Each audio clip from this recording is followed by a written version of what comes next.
إن الحمد لله نحمده ونستعينه ونستغفره ونعوذ بالله من شرور أنفسنا ومن سيئات أعمالنا من يهده الله فلا مضل له ومن يضلل فلا هادي له أشهد أن لا إله إلا الله وحده لا شريك له وأشهد أن محمدا عبده ورسوله اللهم صل وسلم وبارك على سيدنا ومولانا محمد وعلى آله ومن تبعهم بإحسان إلى يوم القيامة أما بعد فيا عباد الله أوصيكم ونفسي بتقوى الله فقد فاز المتقون قال الله تعالى في الكتاب الكريم أعوذ بالله من الشيطان الرجيم بسم الله الرحمن الرحيم يا أيها الذين آمنوا اتقوا الله حق تقاته ولا تموتن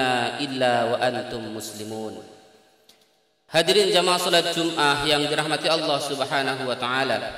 Puji dan syukur marilah senantiasa kita panjatkan kehadirat Allah Subhanahu wa taala yang telah dilimpahkan kepada kita hingga dengan detik ini kita masih dapat hadir memenuhi panggilan Allah untuk bersama-sama melaksanakan sholat Jum'ah secara berjamaah. Salawat dan salam semoga senantiasa tercurahkan kepada baginda Rasulullah Muhammad sallallahu alaihi wasallam. Allahumma salli wa sallim wa barik alaihi. Juga kepada keluarganya, kepada sahabat-sahabatnya, dan kepada kita sebagai pengikutnya hingga akhir zaman. Mudah-mudahan kelak di yaumul qiyamah kita mampu meraih syafaat dari Rasulullah sallallahu alaihi wasallam, di mana tidak ada yang mampu memberikan syafaat melainkan hanya Rasulullah sallallahu alaihi wasallam. Amin ya rabbal alamin. Hadirin jamaah salat Jumat yang dirahmati Allah Subhanahu wa taala, mengingatkan kembali kepada diri kami pribadi dan kepada jamaah sekalian, marilah kita tingkatkan iman dan takwa kita kepada Allah Subhanahu wa taala dengan semaksimal mungkin menjalankan seluruh apa yang diperintahkan oleh Allah dan meninggalkan seluruh apa yang dilarang oleh Allah Subhanahu wa taala. Sebagai konsekuensi dari ketakwaan kita adalah hadirnya ukhuwah, hadirnya kebersamaan, yang mana mukmin itu artinya, hadirin yang dirahmati Allah Subhanahu wa taala, orang lain merasa aman dari lisan dan tangan kita. Begitu juga dengan berislam. Islam itu berarti orang lain merasa selamat dari lisan dan tangan kita. Hadirin yang dirahmati Allah Subhanahu wa taala, iman itu ukurannya adalah kehidupan kita sehari-hari, kegiatan kita sehari-hari. Hadirin yang dirahmati Allah Subhanahu wa taala, kita berkumpul dengan siapa, kita berbicara dengan siapa, kita bercengkrama dengan siapa, itu akan menjadi ukuran dari keimanan kita. Tasdiqul bil qalbi wa iqrarul bil lisan wal amalu bil arkan. Meyakini dalam hati atas keesaan Allah, kemudian kita ikrarkan dengan lisan dan kita buktikan dengan amal perbuatan. Hadirin jamaah salat Jumat yang dirahmati Allah Subhanahu wa taala, dalam kaitannya ukhuwah, dalam kaitannya kebersamaan, dalam kaitannya persaudaraan, Imam An-Nawawi menuliskan satu hadis dalam hadis Arba'in, hadis yang ke-15. An Abi Hurairah radhiyallahu anhu qala Rasulullah sallallahu alaihi wasallam, man kana yu'minu billahi wal yawmil akhir falyakul khairan aw liyasmut. Dari Abu Hurairah radhiyallahu anhu bahwasannya Rasulullah sallallahu alaihi wasallam bersabda, barang siapa yang beriman kepada Allah dan hari akhir, maka ukurannya adalah dia hanya mengatakan yang benar, Jika tidak bisa, maka lebih baik dia diam. Hadirin yang dirahmati Allah Subhanahu wa taala. Ini adalah perintah dari Rasulullah sallallahu alaihi wasallam. Ketika kita mampu mengatakan yang baik, kita kan yang baik. Namun ketika kita tidak mampu, maka lebih baik kita berdiam diri, hadirin yang dirahmati Allah Subhanahu wa taala. Karena efek dari lisan yang kita ucapkan ini, hadirin yang dirahmati Allah, begitu luar biasa. Begitu luar biasa, hadirin yang dirahmati Allah. Kesalahan kata dari yang kita ucapkan mampu memecah belah umat, mampu memecah belah persaudaraan. Sehingga kita diwanti-wanti sekali oleh Rasulullah sallallahu alaihi wasallam untuk senantiasa berkata yang baik, untuk menghindarkan perpecahan, untuk menghindarkan permusuhan, sehingga tetap terjalin persaudaraan, terjalin kebersamaan. Dalam lanjutan hadisnya, man kana yu'minu billahi wal yaumil akhir falyukrim jarahu. Barang siapa beriman kepada Allah dan hari akhir, maka hendaklah ia menghormati tetangganya. Hadirin yang dirahmati Allah Subhanahu wa taala, terlepas siapa tetangga kita, entah dia muslim, entah dia Nasrani, entah dia Yahudi, sehingga tetangga kita merasa aman dengan keberadaan kita, hadirin yang dirahmati Allah Subhanahu wa taala. Saking pentingnya menghargai tetangga, hadirin yang dirahmati Allah Subhanahu wa taala, bahkan Rasulullah sallallahu alaihi wasallam dalam satu hadisnya yang mengatakan bahwa ketika kita memasak sesuatu, maka banyakkanlah kuahnya. Kalau dia tidak mendapatkan isinya, minimal dia mendapatkan kuahnya. Hadirin yang dirahmati Allah Subhanahu wa taala, begitu tinggi Islam ini menjunjung kebersamaan, menjunjung ukhuwah. Hadirin yang dirahmati Allah Subhanahu wa taala, mari kita kembali mengkaji satu kisah di mana ketika Gubernur Mesir Amr bin As yang ingin menyempurnakan keindahan istananya, ingin membangun satu masjid yang megah di depan kantor gubernurnya, di depan tempat tinggalnya. Kemudian hadirin yang dirahmati Allah, menurut laporan dari para menterinya, di depan rumahnya ada satu gubuk reot yang dihuni oleh orang Yahudi yang miskin. Karena keinginannya yang begitu besar, hadirin yang dirahmati Allah, dia perintahkan pasukannya untuk bernegosiasi, meminta agar sang Yahudi ini membongkar rumahnya, karena akan dibangun masjid di situ, akan dibangun rumah ibadah. Maka hadirin yang dirahmati Allah, ketika negosiasi itu tidak tercapai, maka sang gubernur pun memerintahkan untuk menggusur rumah itu. Maka digusurlah, hadirin yang dirahmati Allah. Kemudian dia bangun masjid. Walaupun belum sampai jadi itu masjidnya, tapi kurang lebih sudah sekitar 70 atau 80%. Hadirin yang dirahmati Allah Subhanahu wa taala. Maka orang Yahudi ini kemudian dia pergi ke Madinah, dia menghadap kepada Khalifah Umar bin Khattab. Ya. Gubernur saja Amr bin As, ya rumahnya begitu megah. Maka yang tampak dalam pikirannya pada waktu itu, bagaimana pakaiannya khalifah, bagaimana pasukannya khalifah, bagaimana penjaganya.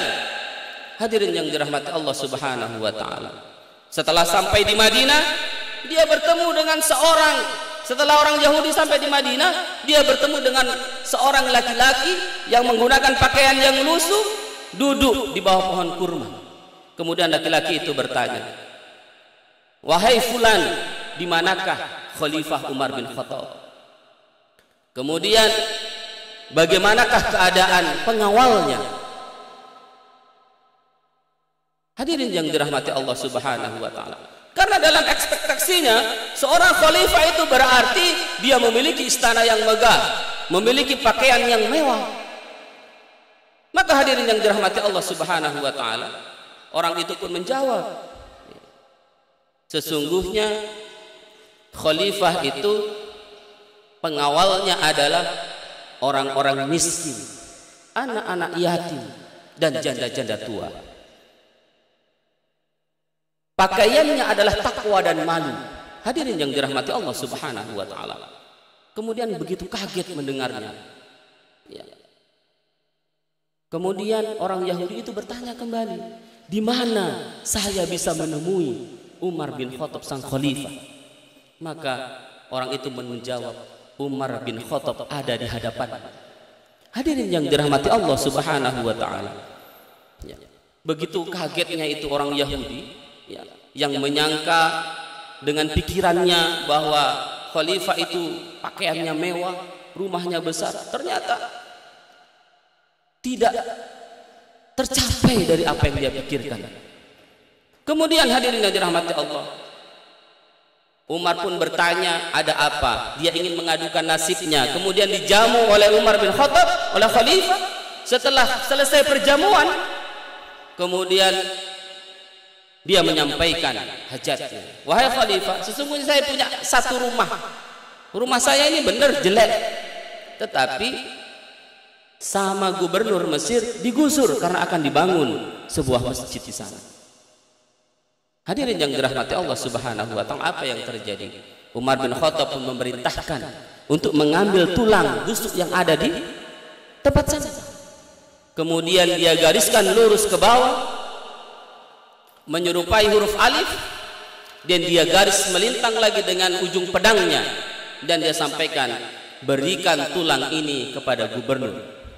Hadirin yang dirahmati Allah, dalam keadaan yang bingung, orang Yahudi itu kemudian berjalan kembali ke Mesir, dan dia berikan tulang itu kepada gubernur Amr bin As. Hadirin yang dirahmati Allah, melihat tulang yang ada garis lurusnya dan garis melintang, maka gemetar luar biasa sang gubernur. Langsung dia perintahkan seluruh prajuritnya untuk merubuhkan semua bangunan masjid yang akan dibangun tadi. Hadirin yang dirahmati Allah, coba bayangkan, Islam begitu menjunjung tinggi persaudaraan, Islam begitu menjunjung tinggi persatuan.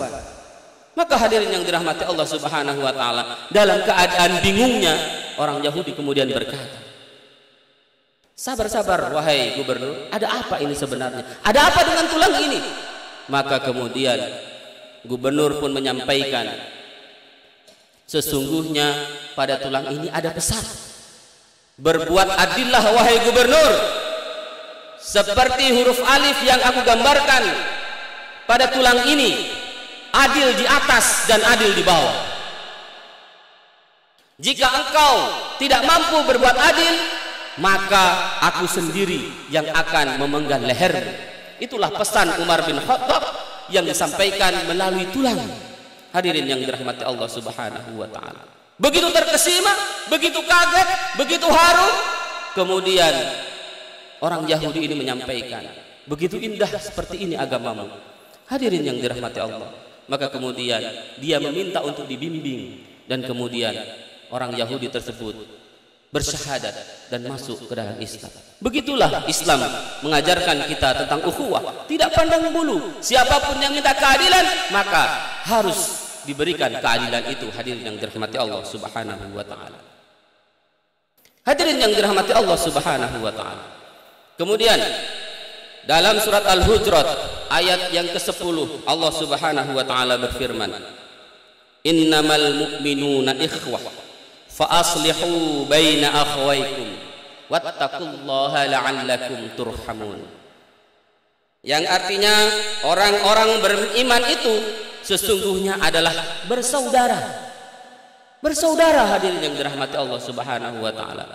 Maka apapun yang terjadi beberapa waktu yang akan datang ini abaikan, karena kita ini adalah saudara. Apalagi menghadapi tahun-tahun politik seperti ini, abaikan. Beda pilihan itu biasa. Yang penting keimanan kita tetap terbangun untuk menjadikan kita ini saudara. Hadirin yang dirahmati Allah Subhanahu wa taala. Maka perintahnya adalah, yang Allah perintahkan adalah, damaikanlah di antara mereka yang berselisih. Ketika ada saudara kita yang berselisih, maka menjadi tugas kita untuk mendamaikannya, hadirin yang dirahmati Allah. Jangan kemudian kita menjadi kompornya. Jangan kemudian kita yang menjadi penyulut api yang menjadi lebih besar. Hadirin yang dirahmati Allah Subhanahu wa taala. Wattaqullaha la'allakum turhamun, dan takutlah kepada Allah agar kamu mendapatkan rahmat. Bersaudara, mempersatukan dalam persaudaraan, mempersatukan yang berselisih, maka kemudian hadirin yang dirahmati Allah, terbentuklah satu kesatuan masyarakat dunia, ya, yang rukun, adil, makmur, maka akan turun rahmat Allah Subhanahu wa taala. Semoga kita semua yang hadir di tempat ini menjadi pelopor kebaikan, menjadi pelopor persatuan, sehingga betul-betul keimanan kita merealisasikan seperti apa yang diperintahkan Allah dan dicontohkan oleh Rasulullah sallallahu alaihi wasallam. Barakallahu li wa lakum fil Qur'anil azim wa nafa'ani wa iyyakum ma fihi minal ayati wa dzikril hakim. Fataqabbal minni wa minkum tilawatahu innahu huwal ghafurur rahim.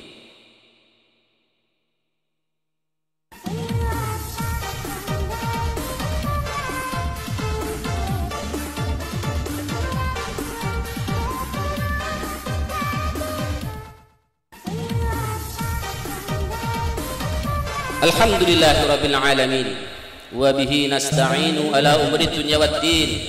Assalatu wassalamu ala asrafil anbiya'i wal mursalin sayyidina wa maulana Muhammadin wa ala alihi wa sahbihi ajma'in, amma ba'd.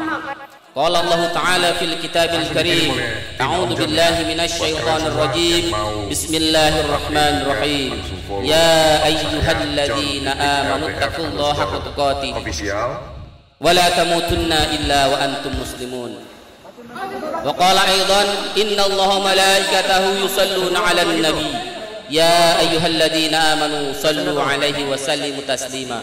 اللهم صل على سيدنا محمد وعلى آل سيدنا محمد كما صليت على سيدنا إبراهيم وعلى آل سيدنا إبراهيم في العالمين إنك حميد مجيد. اللهم اغفر للمسلمين والمسلمات والمؤمنين والمؤمنات الأحياء منهم والأموات إنك سميع قريب مجيب دعوات يا قاضي الحاجات. ربنا اغفر لنا ذنوبنا ولوالدينا وارحمهم كما ربونا صغارا. ربنا ظلمنا أنفسنا وإن لم تغفر لنا وترحمنا لنكونن من الخاسرين.